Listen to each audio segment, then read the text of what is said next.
था वो कंप्लीट करवा दिया था। ठीक है, तो आज हम जो नया टॉपिक बताने वाले हैं तो उसका भी डेरिवेशन 2 सेक्शन में होगा, 2 सेक्शन में कंप्लीट होगा। और दोनों सेक्शन में ही आता है वो, ऐसा नहीं कि एक ही में आता है। जैसे डिवाइड वाला जो क्वेश्चन आता है एग्जाम में वो तो एक ही में आ जाता है।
तो कई सारे परमाणुओं से मिलकर बना होता है। और ठोस के अंदर परमाणु माध्य स्थिति के दोनों ओर कंपन करते हैं। ठोस परमाणु ठोस के अंदर जो परमाणु होते हैं वो माध्य स्थिति के दोनों ओर जब कंपन करते हैं तो उसी कंपन को हम जालक कंपन कहते हैं। क्या बोलते हैं? जालक कंपन, जैसा कि इसमें लिखा हुआ है। तो लैटिस वाइब्रेशन की डेफिनेशन तो सिंपल है बच्चों, कि जो सॉलिड होता है वो कई सारे एटम से मिलकर बना होता है। Solid solid is made up of large number of atom. और सॉलिड के अंदर जो एटम रहता है वो मीन पोजीशन के दोनों ओर वाइब्रेट करता है। मीन पोजीशन के दोनों जो वाइब्रेशन होता है उसका, उसी को हम बोलते हैं लैटिस वाइब्रेशन। क्या बोलते हैं? Lattice vibration.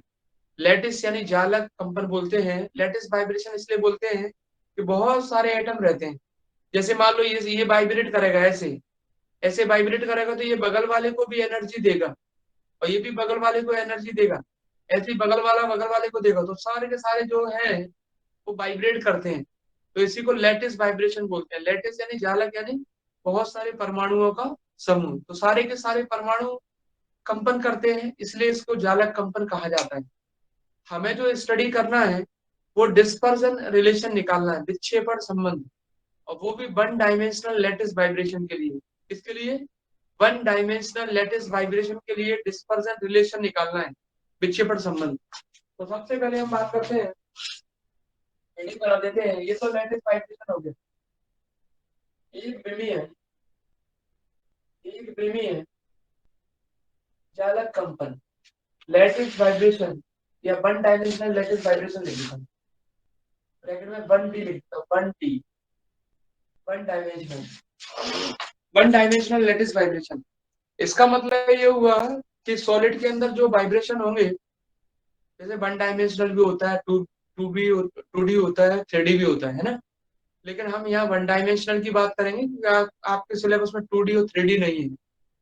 तो यहाँ पर जो वाइब्रेशन हो रहा है वो केवल एक ही डायरेक्शन में हो रहा है, ऐसा मान सकते हैं, एक्स में, वाई में या फिर जेड में। तो बच्चों वन डायमेंशनल लेटिस वाइब्रेशन की अगर हम बात करते हैं तो उससे रिलेटेड कुछ पोस्टुलेट होते हैं जो आपको याद रखने हैं। कौन कौन से? और वो डेरिवेशन में भी यूज होंगे आपके। देखो, सारे के सारे परमाणु जो रहते हैं, सभी के सभी सारे के सारे परमाणु जो रहते हैं एक नियमित क्रम में व्यवस्थित होते हैं। सभी के सभी परमाणु क्या रहते हैं? एक नियमित क्रम में, एक सरल रेखा में व्यवस्थित होते हैं। बोलो वन डायमेंशन में ऐसे ही होगा। All atom are arrange in a definite order in straight line. सारे के सारे किसमें होंगे? स्ट्रेट लाइन में होंगे। सारे के सारे एटम किसमें होंगे? स्ट्रेट लाइन में होंगे, है ना।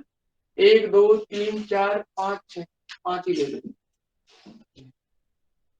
सारे के सारे जो एटम होंगे वो एक डेफिनेट अरेंजमेंट होगा उनका, एक स्ट्रेट लाइन में होंगे, सरल रेखा में होंगे। सेकंड पॉइंट, सभी का देखो शेप जो है वो इक्वल है। सभी का जो शेप होगा वो आइडेंटिकल होगा, एक जैसा होगा सभी का आकार। होगा कि नहीं होगा? सभी का जो शेप है कैसा होगा? एक जैसा होगा, आइडेंटिकल होगा। है ना, सबका शेप। नेक्स्ट, सबका मास सेम होगा, सबका मास सेम होगा, सब एक ही मटेरियल के बने होंगे, बोलो सही बात है।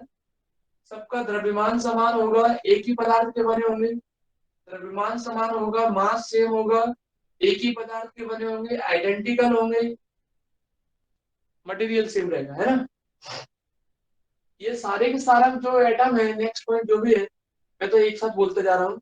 सारे के सारे जो एटम है वो एक मासलेस स्प्रिंग से कनेक्टेड रहेंगे। मतलब ऐसा लगेगा कि ये जब ये वाइब्रेट करते हैं ना इस टाइप से, जैसे ये वाइब्रेशन कर रहा है, तो ये इसको एनर्जी दे रहा है, ये इसको एनर्जी दे रहा है, ये इसको दे रहा है, ये इसको दे रहा है, तो ऐसा लगेगा कि ये एक मासलेस स्प्रिंग से कनेक्टेड है। किससे? मासलेस।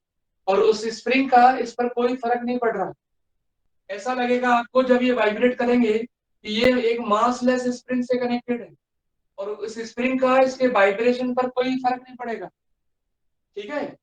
और लेकिन वो जो स्प्रिंग से कनेक्टेड है, ये ऐसा लगेगा कि ये स्प्रिंग से कनेक्टेड है, और उस स्प्रिंग का स्प्रिंग कांस्टेंट बीटा है। यहाँ पर जो स्प्रिंग है उसका स्प्रिंग कांस्टेंट कैसा है? बीटा है। क्योंकि बच्चों यहाँ पर जो वाइब्रेशन है वो इलास्टिक वाइब्रेशन है। कैसा? इलास्टिक। इलास्टिक वाइब्रेशन का मतलब होता है जाएगा, जैसे मान लो इसको एनर्जी दिया, वापस आ गया, गया, वापस आ गया, गया, वापस आ गया। इलास्टिक मतलब वापस उसी पोजीशन में आना। ठीक है। तो ये मासलेस स्प्रिंग से कनेक्ट इसको मान सकते हैं। अगला और सबसे इंपॉर्टेंट पॉइंट ये होता है, किसी भी एटम पर जो फोर्स लगेगा, जो म्यूचुअल इंटरेक्शन फोर्स लगेगा, जो अन्योन बल लगेगा, वो उसके नेबरिंग एटम के कारण लगेगा। जैसे मान लो बच्चों ये एनवा एटम है, कौन सा है? एनवा। तो मान लो ये इधर n+1 है और इधर n+2 है, यहाँ n-1 है और यहाँ n-2 है। ये तो इस n वाले एटम पर कौन कौन फोर्स लगाएगा? n+1 लगा सकता है और n-1। दो फोर्स लगेंगे। n वाले पर फोर्स कौन कौन लगाएगा? n+1 वाला लगा सकता है और n-1 वाला। n वाले पर तो n एटम जो है उस पर कौन कौन फोर्स लगाएगा? या तो n वाला, n+1 वाला। इस पर कौन लगाएगा? ये तो ये फ्री। ठीक है। तो किसी भी एक एटम पर जो म्यूचुअल इंटरेक्शन फोर्स लग रहा है, अन्योन बल, वो उसके नेबरिंग एटम के कारण लग रहा है, पड़ोसी परमाणु के कारण। तो ये सारे के सारे याद रखने आपको। और सबके बीच का जो डिस्टेंस है, इंटरमोलिकुलर सेपरेशन जिसको बोलते हैं, वो फिक्स है, क्योंकि सबका ऑर्डर आपने डेफिनेट माना है, एक सीक्वेंस में कनेक्टेड है। तो सबके बीच में जो मैक्सिमम डिस्टेंस है वो एक ही बराबर है सबके बीच। ये है। ये तो तब की कंडीशन है जब ये स्टेशनरी पोजीशन में है, स्थिर अवस्था में। लेकिन बच्चों जब ये वाइब्रेट करते हैं तो कुछ और ही देखने को मिलेगा आपको। जब ये वाइब्रेट करेंगे तो एन वाले जो एटम है उसका डिस्प्लेसमेंट आपको देखने को मिलेगा एक्सएन। राइट, वाइब्रेट करेंगे तो डिस्प्लेसमेंट कुछ ना कुछ तो होगा ना। दूसरा वाला आइटम है xn+1, तीसरा वाला है इधर xn+2, सबके पास डिस्प्लेसमेंट होगा खुद का। इधर है आपका xn-1, xn-2, इस टाइप। जब ये वाइब्रेट करते हैं एटम, तो सारे के सारे एटम पर डिस्प्लेसमेंट आ जाता है।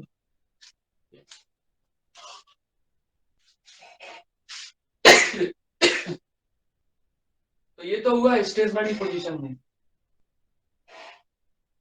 स्टेशनरी। और ये है आपका इन वाइब्रेशन, इन वाइब्रेशन मोड, इन वाइब्रेशन मोड।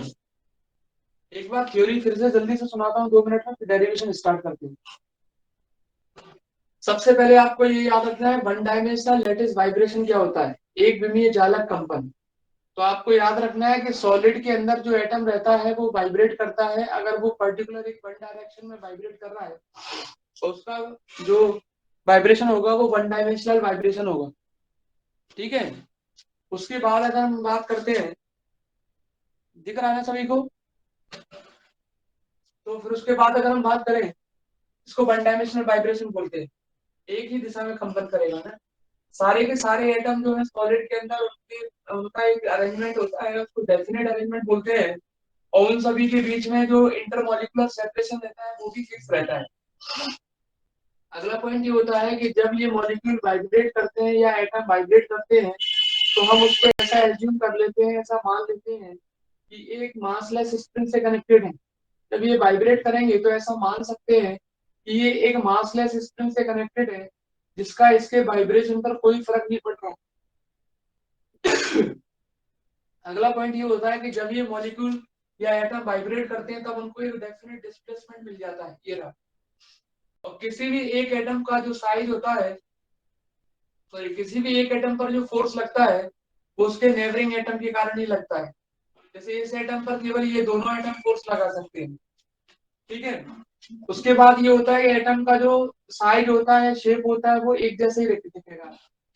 तो ये सारे के सारे पोस्टुलेट आपको याद रख लेने हैं, ठीक है। दिख रहा है सभी को? ये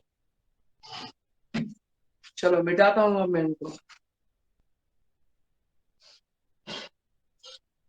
ये तो पोस्टुलेट है जो कि मैंने भी बना दिए हैं, इसमें अलग से क्या है। तो ठोस के अंदर परमाणु एक नियमित क्रम में व्यवस्थित होते हैं, सभी परमाणुओं का आकार समान रहता है, उनकी दूरी निश्चित रहती है जब वो स्थिर अवस्था में रहते हैं, और जब वो कंपन करने लगते हैं तो उनको एक विस्थापन मिल जाता है। किसी भी एक परमाणु पर उसके पड़ोसी परमाणु ही बल लगा सकते हैं, जिसको हम अन्योन्य बल के नाम से जोड़ते हैं या मानते हैं। और जब परमाणु या अणु वाइब्रेट करता है, कंपन करता है, तो उसको एक द्रव्यमान रहित स्प्रिंग से जुड़ा माना जा सकता है। ये बताओ, मिटा दूं इसको? चलो तो देखते हैं, है ना। तो ये सारी चीजें हैं आपकी।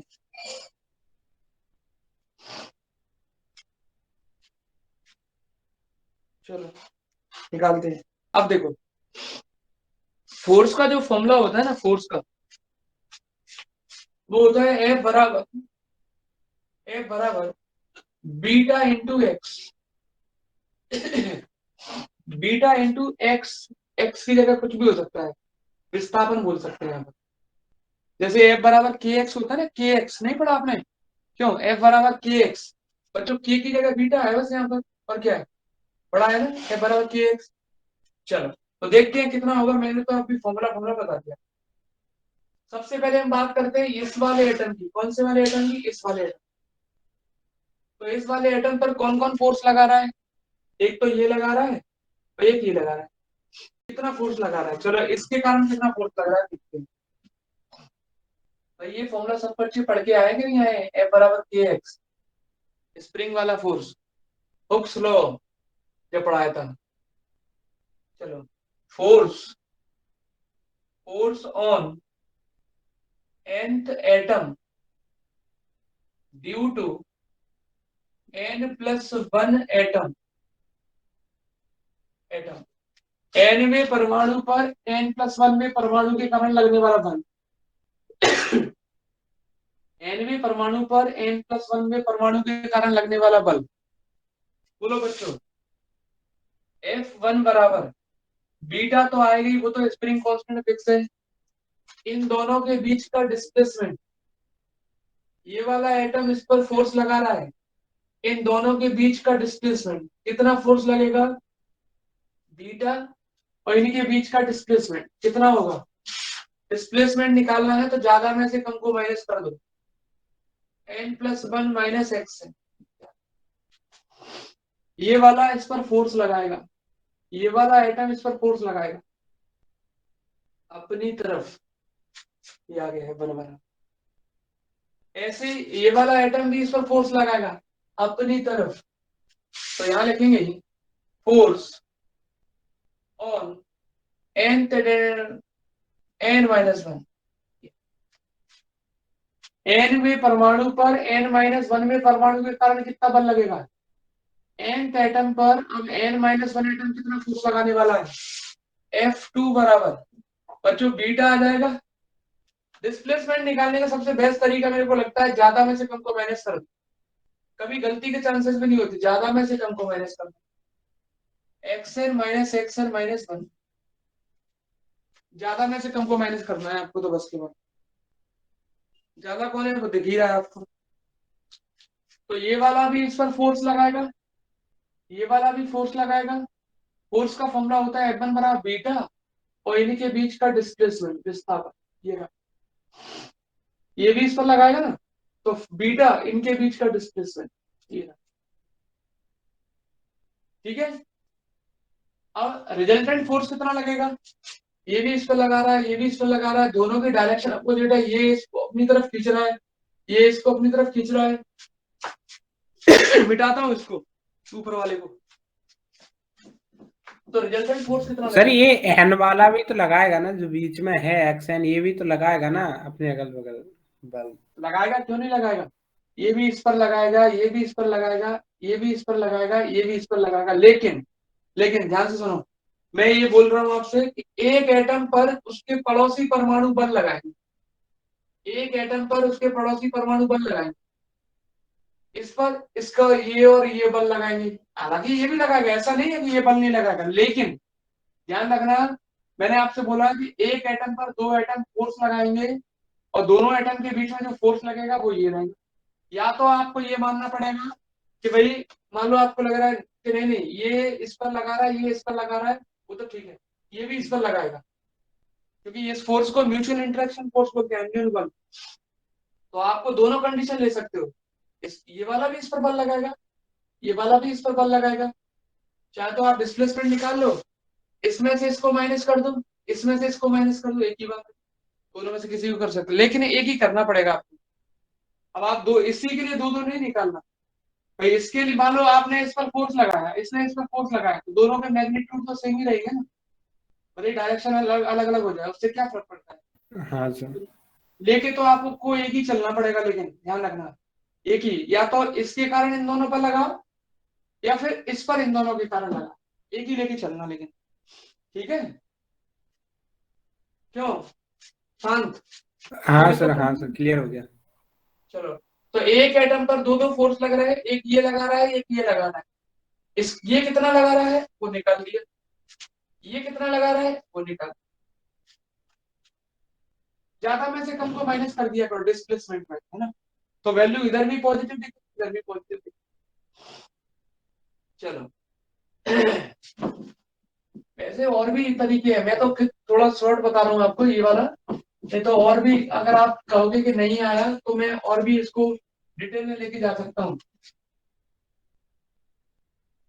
बस बताना मुझे जरूर कि नहीं आया तो पूछना जरूर, नहीं कोई मतलब नहीं निकलेगा, बेटा नहीं पाएंगे अपन। अब बताओ, अब वो xn+1 अपनी तरफ लगा रहा है, वो अपनी तरफ लगा रहा है, तो बच्चों नेट फोर्स कितना हो जाएगा फिर। नेट फोर्स हो जाएगा, नेट फोर्स हो जाएगा F बराबर F1 - F2। ठीक है, कोई दिक्कत तो नहीं है इसमें। F1 - F2 नेट फोर्स दिख रहा है सभी को। चलो, तो F बराबर F1 कितना है, F1 ये रहा, बीटा xn+1 माइनस का xn माइनस, दूसरा वाला बीटा xn - xn-1। इसमें से बच्चों कॉमन कितना आ गया, बीटा। तो बीटा कॉमन आ जाएगा, तो बीटा कॉमन आ गया तो ब्रैकेट में क्या बचा बोलो, xn+1 बचा, माइनस माइनस xn और माइनस xn, तो -2xn, और माइनस माइनस प्लस हो गया xn-, ये इक्वेशन हम डाल दी फर्स्ट। ठीक है। अब f को कैसे हटाएं, इसको मैं हटा दूं नीचे वाले को। f को कैसे हटाएं, f को हटाने का एक ही तरीका है, न्यूटन का सेकंड लॉ। आपको मालूम है, मैंने आपको एक चीज बताई थी फर्स्ट ईयर में, जब अपन वो निकाल रहे थे, एक कण के लिए एक कण के लिए समीकरण, द्विकण निकाय के लिए समीकरण, बहुकण निकाय या एन कण निकाय के लिए समीकरण, है ना। पार्ट सिस्टम ऑफ पार्टिकल पढ़ा था अपन ने, एक पार्टिकल के लिए क्या इक्वेशन होगी, दो के लिए, एक के लिए। तो मैंने आपको बताया था कि किसी भी सिस्टम के अंदर जो पार्टिकल रहते हैं ना, उस पार्टिकल पर हमेशा दो फोर्स लगती है। कौन कौन से? एक एक्सटर्नल, दूसरा इंटरनल। एक एक्सटर्नल, दूसरा इंटरनल, बाह्य बल और आंतरिक बल। इंटरनल फोर्स तो ये है, एक पार्टिकल पर जो अदर पार्टिकल है, जो नेबरिंग पार्टिकल है, वो फोर्स लगा रहे हैं, वो हो गया इंटरनल। हो गया इंटरनल। और एक्सटर्नल फोर्स लगता है न्यूटन के लॉ के अकॉर्डिंग। मालूम है आपको? किसी भी एक कण पर हमेशा दो बल लगते हैं। एक आंतरिक बल लगता है जो उसके निकटतम परमाणु उस पर लगाते हैं, और एक बाह्य बल लगता है जो न्यूटन की गति के दूसरे नियम के अनुसार लगता है। तो एटम पर दो फोर्स हो गए। इंटरनल फोर्स कौन लगाता है? जो नेबरिंग एटम लगाते हैं, वो ये आपने निकाल लिया। और बच्चों एक्सटर्नल फोर्स कौन लगाएगा?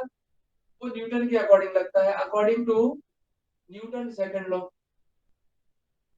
सेकंड लॉ कितना लगेगा? एन वाले एटम पर फोर्स बोलो। एफ बराबर फॉर्मूला होता है एम इंटू ए, होता है कि नहीं होता है? और एम और ए को मैं क्या लिख सकता हूँ बोलो? D square X N upon D T square लिख सकता हूँ। क्या पता? सेकंड डाल दिए, बताओ लिख सकते हैं? एक्स एन पर जो बाह्य बल लगेगा, एक्सटर्नल फोर्स जो लग रहा है, वो M D square X upon D T square. इन पर ही तो निकालना है आप।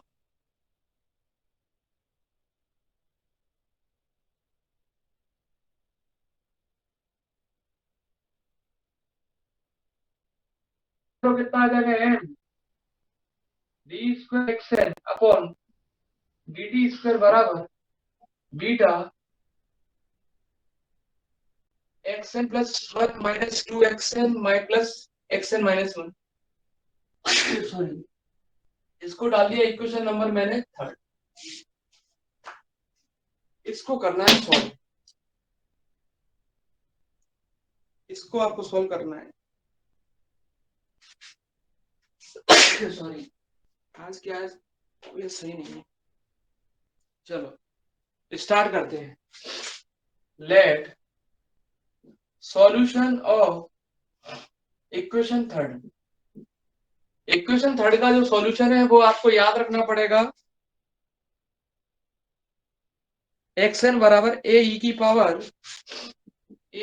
Power I omega T minus N A upon V. X N बराबर ए की power I omega T minus N A upon we.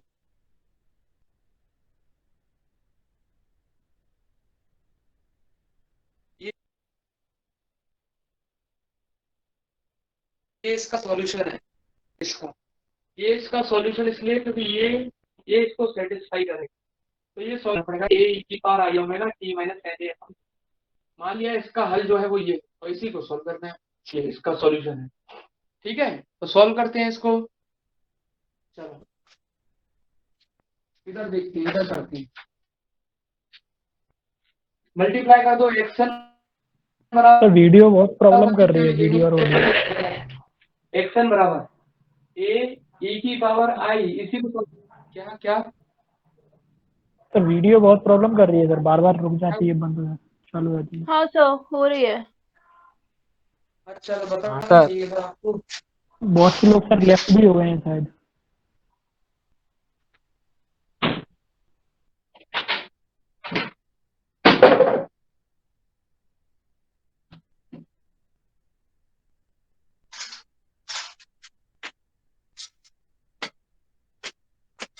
अब बताओ, अभी भी कर रही है क्या? अब ठीक है सर, क्लियर है। अगर फिर भी दिक्कत है तो बताओ, नहीं तो फिर, है ना? अच्छा, अभी तो चलो क्लियर आ आगे रही है, बढ़े। बीच में होगी दिक्कत तो बता देंगे। हाँ वो तो बता देना, वो तो बता देना। फिर भी मैं एक सेकंड अभी एक इंतजाम और कर दूं। सर आप वाई फाई पे नहीं लेती क्लास?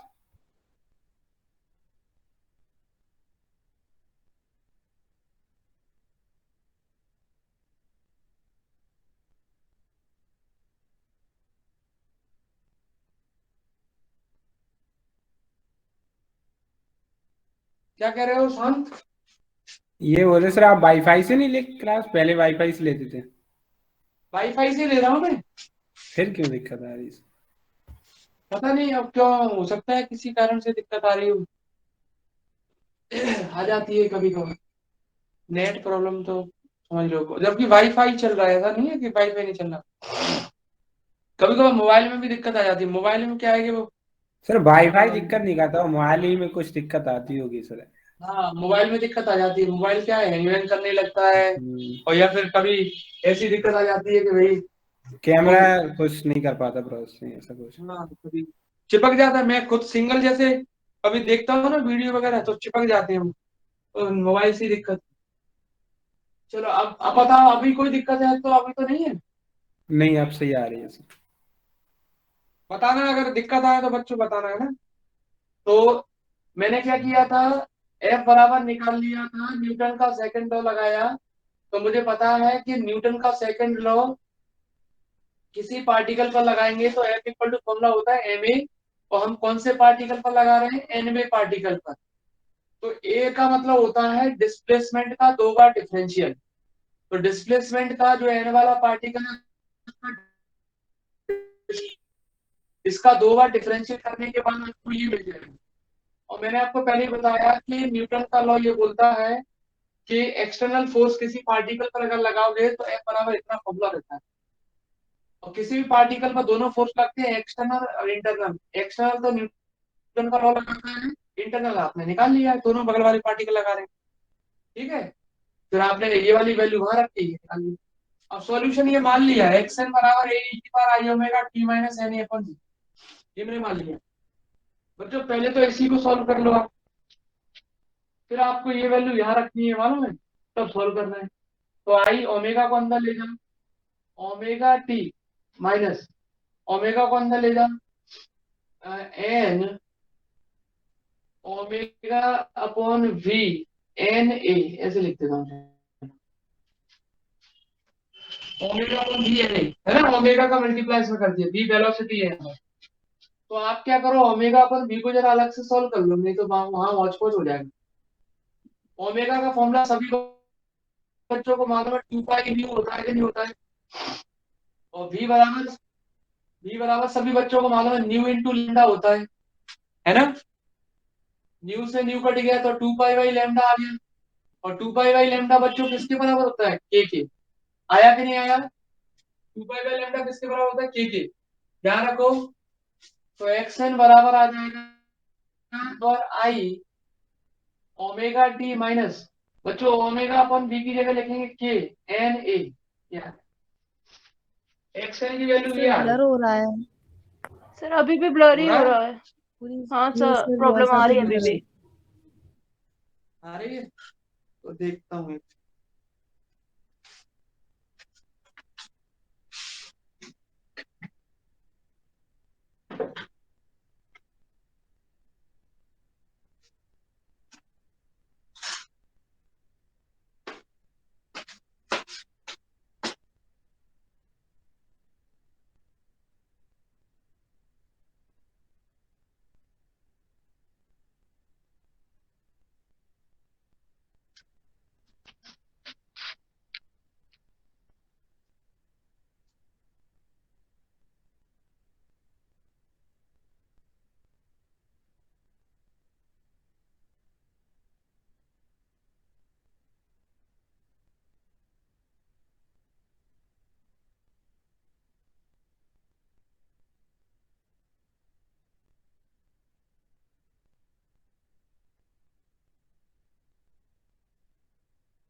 सर अब तो सही आ रही।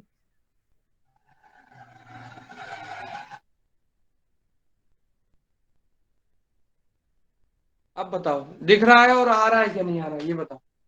हाँ सर आ रहा है। ठीक है, क्यों Vanshika?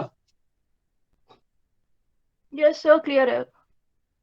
X N equal to ये आ गया, ए ई की power I omega T minus K N A, ये आ गया। अब एक्स एन प्लस वन निकालते हैं, एक्स एन प्लस वन। कितना आएगा एक्स एन प्लस वन निकालेंगे तो एन की जगह एन प्लस वन, क्योंकि हमें ये वैल्यू रखनी है ना यहाँ पर, ये वाली वैल्यू यहाँ रखनी है क्योंकि ये इसका सॉल्यूशन है भाई, तो ये इसको सेटिस्फाई भी करेगा और सेटिस्फाई करेगा तो आप सारी वैल्यू निकाल के रखो। इसको थोड़ा सा मैंने सिंप्लीफाई कर लिया तो ये आ गया। उसके बाद एक्स एन प्लस वन निकाला तो कैसे निकालेंगे, ए ई की power I omega T minus K N की जगह N plus one into A, X N plus one ये आ गया। एक्स एन माइनस वन कितना आएगा, माइनस वन, ये भी निकालना पड़ेगा, ए ई की power I omega T minus K N minus one into ए, और सारी की सारी वैल्यू पुट कर दो, पुट इन इक्वेशन थर्ड।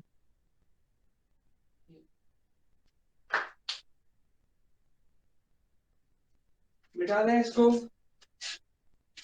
बताओ अभी भी दिक्कत आ रही है क्या यार? नहीं सर।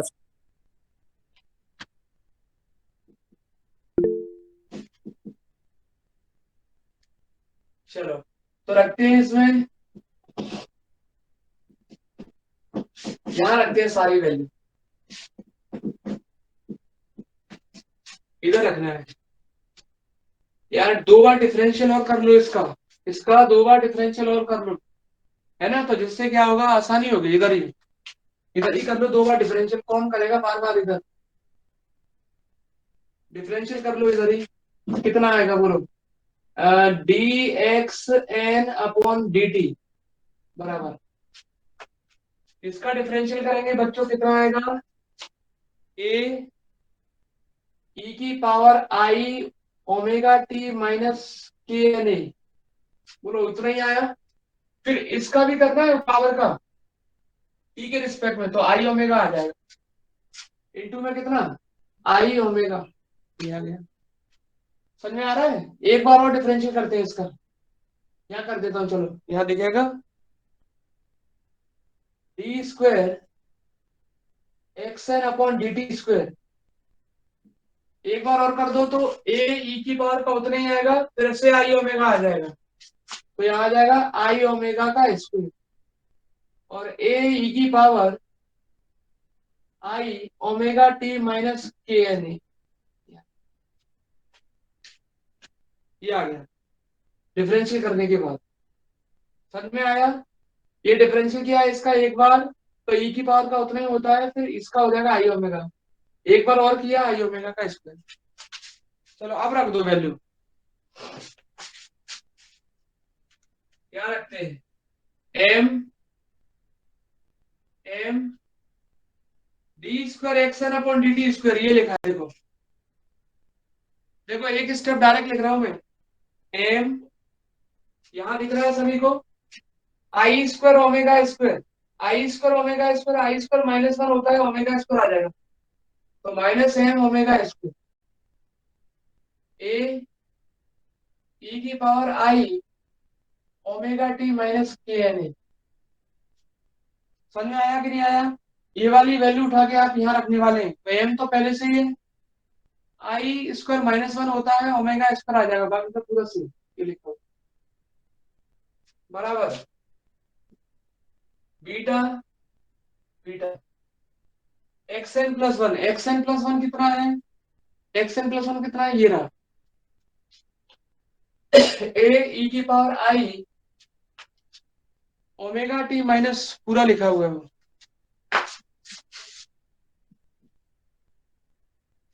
ये omega T minus I omega T, X N plus one की वैल्यू रख रहे हैं, ओमेगा टी माइनस बीटा, बड़ा ब्रैकेट लेना पड़ेगा, बीटा, फिर उसके बाद X N plus one, X N plus one कितना है, ए ई की पावर आई ब्रैकेट में omega T minus K N plus one into A, X N plus one की वैल्यू, ठीक है। फिर उसके बाद है आपका ये आ गया माइनस टू एक्सएन, एक्सएन कहाँ है इसका, ये रहा एक्सएन, 2a e की power i omega T minus K N A, ये आ गया 2xn plus xn minus 1 plus plus xn minus 1 कहाँ गया, ये रहा a e की power i omega T minus K N minus 1 into ए। फिर इसके बाद ये आ जाएगा आपका बड़ा वैल्यू, सबकी वैल्यू रख दी, ये हटा देता हूँ, सारी वैल्यू यहाँ रखनी है आपको, यहाँ यहाँ यहाँ। बताओ अब तो दिक्कत तो नहीं है किसी को, सारी वैल्यू रख दी।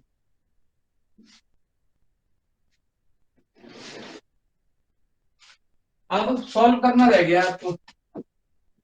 यार ये तो बहुत लेंथी हो गया,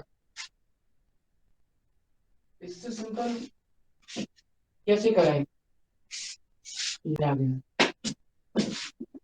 देखो सॉल्व तो करना ही पड़ेगा कुछ भी करो, क्या करें क्या करें। एक तो देखो मैं क्या करता हूँ, ए तो हटा ही दो, ए तो दोनों साइड कॉमन लेके हट ही गया, ए को तो भूल ही जाओ।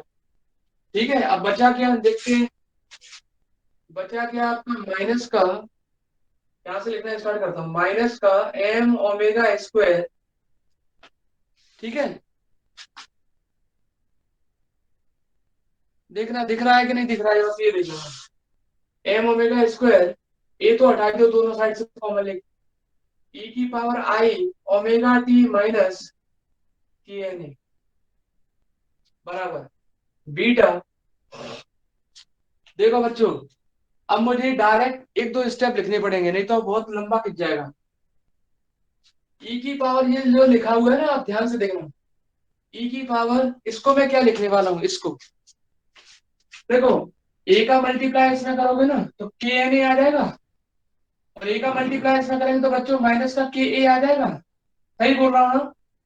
तो क्या मैं इसको ऐसा लिख सकता हूँ, ये वाले स्टेप को, ई की power I omega T minus K N A तो अलग कर दिया, और इनटू में ई की पावर माइनस का आई के ए अलग कर दिया। बताओ इस स्टेप में अगर किसी को दिक्कत है, एक के मतलब स्मॉल ए, तो मुझे पूछ लो, तो मैं आगे बढ़ू। क्यों, ए का मल्टीप्लाई इसमें किया, ए का इसमें किया, तो omega T minus K N A को अलग कर दिया, और ई की पावर माइनस का आई के ए को अलग कर दिया। कोई है ऐसा जिसको ये ऐसा लग रहा है सर इसको मेरे को डिटेल में बताओ, ये वाला स्टेप। तो ई की power I omega T minus काना, काना हो गया, ये माइनस एक का हो गया, तो माइनस, फिर यहां बचा आपका 2, ए तो हटा ही दो, ई की power I omega T minus काना, और यहाँ क्या आ जाएगा, प्लस प्लस प्लस, मतलब अगला वाला स्टेप है प्लस। इसको कैसे लिखेंगे बोलो, ई की power I omega T minus काना, और ये आ गया आपका माइनस से और प्लस का के, मतलब ई की पावर प्लस का इक्का। बताओ इस स्टेप में अगर किसी को दिक्कत है तो पूछ लो, नहीं है तो ई की power I omega T minus K N A तो कैंसिल हो जाएगा दोनों साइड से, तो यहाँ बचेगा माइनस एम ओमेगा स्क्वायर बराबर बीटा, बीटा यहाँ आ गया बच्चों माइनस का आई के ए माइनस 2 प्लस ई की पावर आई के ए, ये आ गया, ई की power I omega T minus K N A, ये और ये कैंसिल हो गया, कॉमन निकाल के ये बच गया। अब इसको आगे सॉल्व करो जरा, किसी बच्चे को ये फॉर्मूला पता है क्या, ई की पावर आई एक्स प्लस ई की पावर माइनस आई एक्स अपॉन 2 बराबर क्या होता है, बोलो बच्चों। क्यों, sine hyperbolic sine x. Hyperbolic x. और कोई बता सकता है, साइन, सॉरी रुकना, कॉस थीटा हो जाएगा, sorry sir, cos theta, sir cos theta, cos sir x, cos x. cos x। Hyperbolic इसमें थोड़ी ना आता है, आई नहीं आता हाइपरबोलिक वाले में, तो जैसे मान लो किसी बच्चे को लग रहा है नहीं नहीं यार मैं तो मेरे को तो आएगा ही नहीं ये वाला, तो ई की पावर आई थीटा का फॉर्मूला पढ़ा होगा ना, ई की पावर आई थीटा कॉस थीटा प्लस आई साइन थीटा, और ई की पावर माइनस आई थीटा कॉस थीटा माइनस आई साइन थीटा, रख दो यहाँ पर आप, यही आ गया। तो ये हो गया कॉस का, माइनस का एम ओमेगा स्क्वायर बराबर बीटा। देखो बच्चों ई की पावर आई एक्स प्लस ई की पावर माइनस आई एक्स अपन 2 बराबर इतना होता है, तो इसकी वैल्यू 2 cos x हो जाएगी। तो यहाँ देखो ये प्लस ये क्या लिख दूं, 2 cos के ए और -2, बोलो सही लिखा है क्या? चलो अब मुझे मिटाना पड़ेगा ये सारे स्टेप, नोट करना है, आपकी मर्जी है। बताओ अब दिक्कत है तो पूछ लो मेरे से, या कोई नेट प्रॉब्लम आ रही हो तो बताओ। चलो मिटाऊं इसको, चलो मिटाते हैं।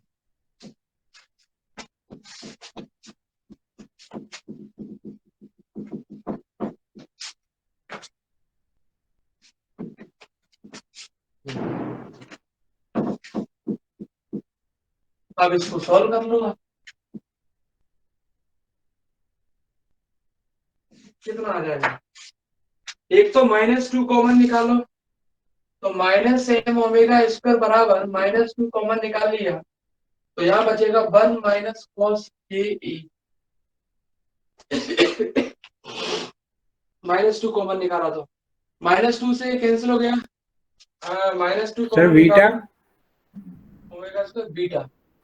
वही मैं सोच रहा हूँ, एक चीज मैं भूल रहा हूँ, यहाँ कौन सी बीटा, और तो नहीं है कोई दिक्कत। देखो 2 ठीक है, अब तो ठीक है, माइनस माइनस कैंसिल हो गया, एम ओमेगा स्क्वायर बराबर कितना आ गया, 2 बीटा इंटू 1 माइनस कॉस के ए। क्या लिखूं बोलो,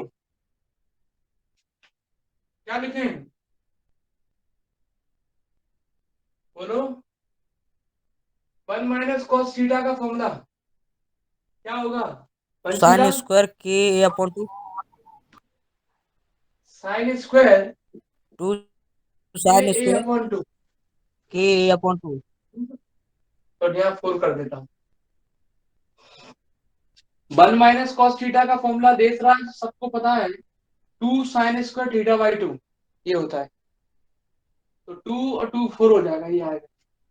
तो यहां से बच्चों ओमेगा स्क्वायर निकाल दो, 4 beta upon M sine square K A upon 2, तो ओमेगा बराबर बच्चों आ गया प्लस माइनस 2 अंडर रूट के अंदर बीटा अपॉन एम साइन के ए अपॉन 2। बोलो सही लिखा है क्या? इक्वेशन नंबर डाल दिया इसको हमने 4, जो भी होगा 4 ही है मेरे पास।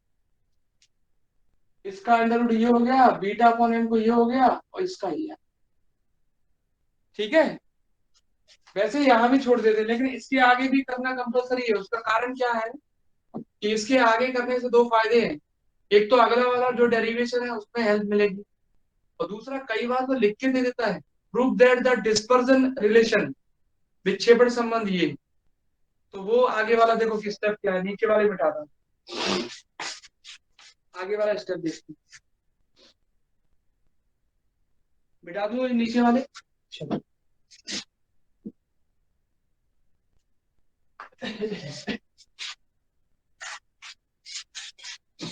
सबसे पहले हम बात करेंगे, आप देखो मैंने डायग्राम जो बनाया था ना, एक एटम का मास कितना लिया था, m लिया था, एक एटम का मास कितना लिया था, m, और 2 एटम के बीच का डिस्टेंस कितना था, a, स्टार्टिंग के डायग्राम में। तो डिस्टेंस इतना था, मास ये था, डिस्टेंस को लेंथ भी बोल सकते हो आप, क्या बोल सकते हैं, लेंथ। तो दोनों के बीच का डिस्टेंस a था, मास m था, mass per unit length m upon a हो जाएगा, mass per unit length m upon a। कण का द्रव्यमान m है, 2 कणों के बीच की दूरी या 2 परमाणुओं के बीच की दूरी क्या है, a है, तो प्रति एकांक लंबाई का द्रव्यमान क्या लिख सकते हैं, m अपॉन a लिख सकते हैं। तो यहाँ हम लिखिए, हमने मान लिया कि भाई रो बराबर, जरूरी नहीं है कि नोट्स में लिखा हो रो बराबर मैंने मान लिया है, आपकी मर्जी, मानना है मानो, नहीं मानना आप डायरेक्ट भी लिख सकते हो। प्रति एकांक लंबाई का द्रव्यमान, mass per unit length, rho equal to मैंने मान लिया है m/p। कुछ भी जो आपको मानना है बोलो। एटम का मास है कि नहीं है, दो एटम के बीच का डिस्टेंस है कि नहीं है, तो क्या मास पर यूनिट लेंथ प्रति एकांक लंबाई का द्रव्यमान ये नहीं लिख सकता? लिख सकता हूं। ठीक है, एक चीज तो ये। दूसरा दूसरा बच्चों ये है, जैसे मैंने आपसे कहा था ना, एक एटम पर ये भी फोर्स लगाएगा, एक एटम पर ये भी फोर्स लगाएगा। कितना मैक्सिमम फोर्स लगा सकता है किसी भी एटम पर दूसरा एटम, किसी भी एक परमाणु पर दूसरा परमाणु अधिकतम कितना बल लगा सकता है? F बराबर कितना बल लगा सकता है, इससे ज्यादा नहीं लगना चाहिए, और इससे ज्यादा लग ही नहीं सकता। वो होगा F मैक्सिमम बराबर बीटा इंटू ए। बोलो सही बोल रहा हूं भाई? दो एटम के बीच का डिस्टेंस कितना है? ए से ज्यादा बल लगा सकता है क्या? मान लो भाई, फोर्स का फॉर्मूला तो नहीं होता, फोर्स बराबर होता है बीटा इंटू डिस्प्लेसमेंट। अभी बताया था ना, फोर्स बराबर क्या होता है? Beta into displacement, beta into displacement. तो दो एटम के बीच का मैक्सिमम डिस्प्लेसमेंट कितना है? मैक्सिमम कितना है? ए से ज्यादा नहीं हो सकता, कम हो सकता है। जब पार्टिकल वाइब्रेट करता है तो डिस्प्लेसमेंट की वैल्यू बदल सकती है। जैसे मान लो एक एटम ये है, दूसरा ये, मान लो वाइब्रेट करना स्टार्ट किया तो कम ज्यादा हो सकता है बीच में, लेकिन मैक्सिमम तो ए के बराबर ही रहेगा, इससे ज्यादा नहीं हो सकता। बोलो सही बोल रहा हूँ? तो कोई भी पार्टिकल दूसरे पार्टिकल पर मैक्सिमम फोर्स कितना लगा सकता है? इतना। तो वेलोसिटी का एक फॉर्मूला होता है, वेलोसिटी इक्वल टू, अब ये फॉर्मूला कैसे आया ये तो नहीं कह सकते, ये फॉर्मूला आपको याद रखना पड़ेगा, और आया के मतलब है कि नहीं है वो मैं बता देता हूँ। देखो यहाँ पर ये फॉर्मूला होता है, परमाणुओं पर अधिकतम बल, परमाणुओं पर अधिकतम बल, अधिकतम बल डिवाइडेड बाय प्रति एकांक लंबाई का द्रव्यमान, द्रव्यमान। मैक्सिमम फोर्स ऑन एटम, मैं इंग्लिश में भी लिख देता हूँ, V equal to under root के अंदर maximum force on atoms divided by mass per unit length, mass per unit length, per unit length. देखो बच्चों, कुछ फॉर्मूले ऐसे होते हैं जो यूनिट प्रॉपर्टी से बनाए जाते हैं। जैसे मान लो आप, जैसे ये वाले फॉर्मूले 11th क्लास में हैं, 11th क्लास में अगर आप पढ़ोगे वेव वगैरह तो वहां ये आपको फॉर्मूले मिलेंगे, लेकिन यहाँ पर आपको पता तो है नहीं ये फॉर्मूला भी है। तो इस फॉर्मूले को समझने का केवल एक ही तरीका है, यूनिट प्रॉपर्टी। अगर आप यूनिट निकालोगे तो वेलोसिटी के बराबर ही यूनिट निकलेगी। एक एग्जांपल देता हूँ, देखो जैसे मैंने आपसे लिखा वेग बराबर वेलोसिटी इक्वल टू परमाणुओं पर, या स्पीड इक्वल टू परमाणुओं पर अधिकतम बल और प्रति एकांक लंबाई का द्रव्यमान, मैक्सिमम फोर्स ऑन एटम और मास पर यूनिट लेंथ। ये जो फॉर्मूला है वो किसके बराबर? वेलोसिटी के बराबर। ये मैं अंदाजे से नहीं लिख रहा हूँ, ये दोनों की डायमेंशन इक्वल है इसलिए लिख रहा हूँ। 11th क्लास में वेव पढ़ोगे, वेव ऑफ वेव वगैरह, तरंग वगैरह, तो वहां तो ये फॉर्मूला मिल जाएगा आपको, वहां तो दिए रहते हैं। लेकिन यहाँ पर ये जो फॉर्मूला है वो आपको केवल यूनिट प्रॉपर्टी से याद रखना है। देखो कैसे, मैं आपको यूनिट चेक करके दिखाता हूँ। V बराबर, ये क्या है? फोर्स है, अभी यूनिट निकाले, अभी लिखना नहीं। और ये क्या है? मास पर यूनिट लेंथ। मान लो मास अपॉन लेंथ मतलब L मान लिए, चलो ठीक है। तो बच्चों क्या लिखूं बोलो? केवल यूनिट यूनिट निकाल रहा हूं बस मैं अभी। F का फॉर्मूला क्या होता है? M इंटू ए होता है, और M अपॉन एल, एल ऊपर पहुंच जाएगा, M से M कट गया, तो क्या लिखे बोलो? एक्सीलरेशन की यूनिट क्या होती है? मीटर अपॉन सेकंड स्क्वायर होती है, और लेंथ की क्या होती है? मीटर। तो आप देख लो, metre into metre, metre square आ जाएगा, बाहर मीटर आ जाएगा और सेकंड आ जाएगा। यहाँ अपन यूनिट प्रॉपर्टी से चेक कर सकते हैं कि जो मैंने फॉर्मूला लिखा है कहीं वो गलत तो नहीं है, यूनिट बराबर आ रही है कि नहीं आ रही है। 11th क्लास में यही फॉर्मूले रहते हैं, कैपिटल टी वगैरह जब अपन पढ़ते हैं, नोड एंटी नोड वगैरह पढ़ते हैं, तब आपको ये फॉर्मूले मिलेंगे, कितने निष्पन्द बने कितने प्रस्पंद बने तब आते हैं। तो ये होता है V इक्वल टू परमाणुओं पर अधिकतम बल और प्रति एकांक लंबाई का द्रव्यमान। V बराबर maximum force on atom F maximum, और मास पर यूनिट लेंथ को क्या माना है, V equal to under root maximum force किसी एटम पर बीटा इंटू ए के बराबर लग सकता है, क्योंकि ए से ज्यादा डिस्प्लेसमेंट है नहीं, और रो की जगह लिख सकते हो आप m अपॉन ए। तो बच्चों यहां से हम लिखेंगे अंडर रूट के अंदर बीटा अपॉन एम, तो अंडर रूट के अंदर ही रह गया, ए ऊपर पहुंच गया और बाहर भी आ गया। तो यहां से बच्चों आपको एक बीटा अपॉन एम का एक वैल्यू मिल जाएगा, बीटा अपॉन एम का, बीटा अपॉन एम की एक वैल्यू मिल जाएगी, क्या होगी वो, ए को नीचे लिया v अपॉन ए, और ये वैल्यू आपको इधर रखनी है। ओमेगा बराबर एक रिलेशन मिलेगा +-2 बीटा अपॉन एम की जगह लिखेंगे v अपॉन ए साइन के ए अपॉन 2। अगर इसी चीज को मोड में लिखा जाएगा तो आपको मालूम है मोड में लिखने पर ये वैल्यू पॉजिटिव आ जाएगी, 2v अपॉन ए 2v अपॉन ए v 2v अपॉन ए v अपॉन ए साइन के ए अपॉन 2। इस रिलेशन को बोला जाता है डिस्पर्सन रिलेशन, विक्षेपण संबंध। ये जो रिलेशन आप देख रहे हो इसी को बोलते हैं विक्षेपण संबंध। ये यहां तक करने के बाद मैंने आपको बताया था एक एटम का मास जो रहता है वो m रहता है, एटम के बीच का डिस्टेंस अगर फिक्स है, वेलोसिटी फिक्स है a है, इंटरमोलिकुलर डिस्टेंस बोलते हैं उसको, इंटरमोलिकुलर सेपरेशन बोलते हैं, तो मास पर यूनिट लेंथ प्रति एकांक लंबाई का द्रव्यमान इतना आ जाए, और मैक्सिमम फोर्स कितना लग सकता है एटम पर, बीटा इंटू डिस्प्लेसमेंट कितना है, ए के बराबर, इससे ज्यादा तो है नहीं, ठीक है। और ये वेलोसिटी का फॉर्मूला होता है, स्पीड का बोल सकते हैं। परमाणुओं पर अधिकतम बल प्रति एकांक लंबाई का द्रव्यमान, मैक्सिमम फोर्स ये रहा, प्रति एकांक लंबाई का द्रव्यमान यानी मास पर यूनिट लेंथ वो मान लिया, लग दिया, ए इधर आ जाएगा, इसकी वैल्यू आ गई। ये है डिस्पर्सन रिलेशन, इसको करना है आपको, मैंने बताया ना 2 पार्ट में खत्म होगा। अब आगे वाला पार्ट इतना ही बड़ा है और है, वो नेक्स्ट टाइम पे कराएंगे।